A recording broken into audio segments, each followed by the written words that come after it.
Parrhesia, the ancient Greeks called it the dangerous art of speaking truth to power. But what happens when truth itself becomes more dangerous than the lie? You stand in the crowded marketplace of Athens. The air thick with debate, philosophy traded like coin. Two figures tower above the rest, not in wealth or power, but in defiance.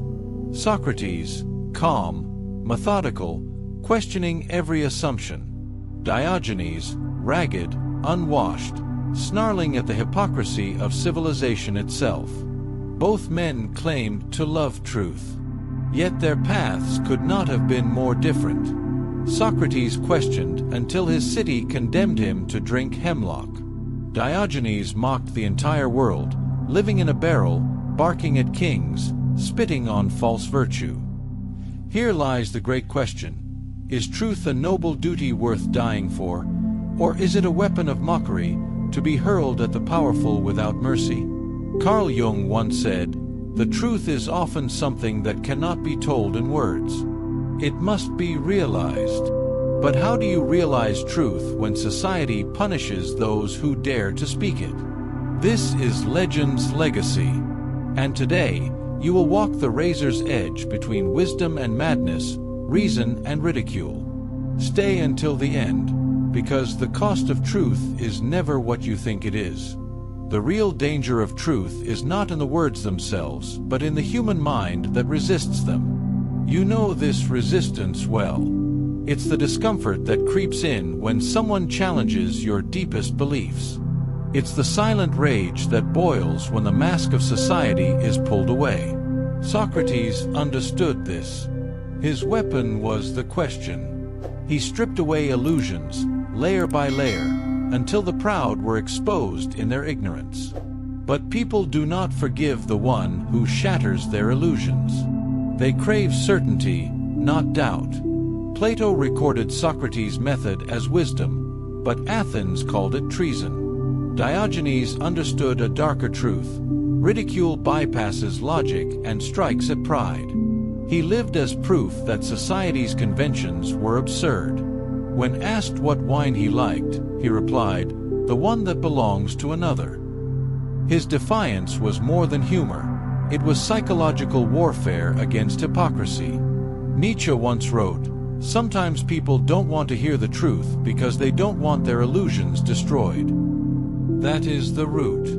Not fear of truth itself, but fear of losing the comforting lie. And when illusions crumble, what follows is not silence, it is fury. When truth collides with illusion, the aftermath is never clean. You see it in history, and you feel it in yourself. The more fiercely a belief is defended, the more fragile it often is. Socrates' death was not simply the silencing of a man, it was Athens protecting its illusions. A city built on democracy could not tolerate the philosopher who questioned what justice even meant. His execution became a warning. Too much truth can destabilize an entire society. Diogenes chose exile within his own city. By rejecting comfort, wealth, and convention, he exposed the chains others willingly wore.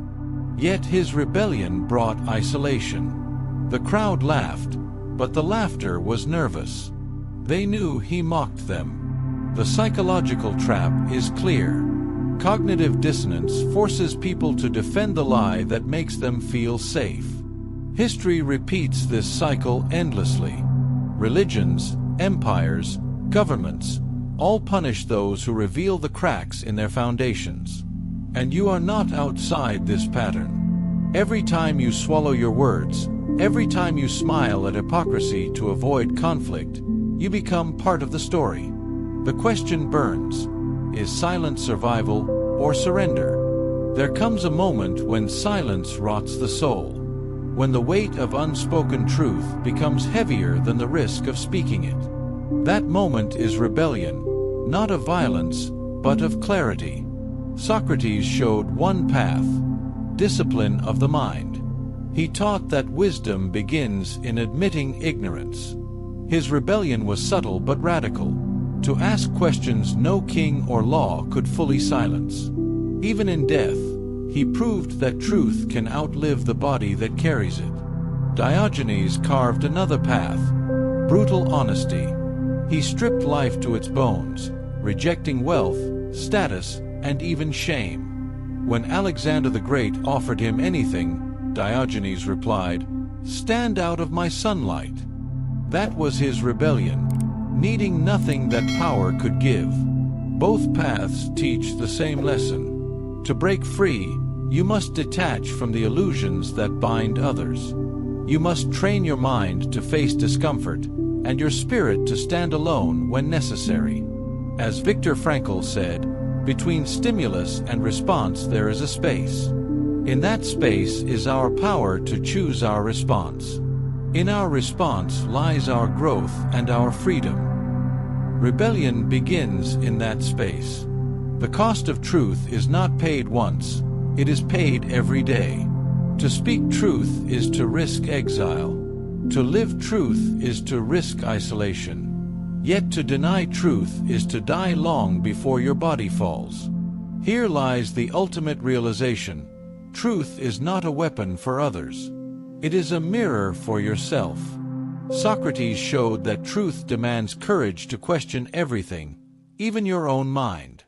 Diogenes showed that truth demands freedom from the chains others willingly wear. Together, they whisper across centuries. If you want to live authentically, you must accept the loneliness that comes with it. Arthur Schopenhauer once said, "All truth passes through 3 stages. First, it is ridiculed. Second, it is violently opposed. Third, it is accepted as self-evident." But the question remains, will you endure those first 2 stages, or will you retreat into silence? The answer is not given here, it waits within you. As Socrates warned, the unexamined life is not worth living. As Diogenes snarled, "I threw away my cup when I saw a child drinking from his hands." Whose voice do you follow? Whose ideology cuts deeper into your soul? Share your thoughts in the comments, and if these timeless battles of truth stir something in you, subscribe to Legends Legacy. Your journey into the cost of truth has only begun.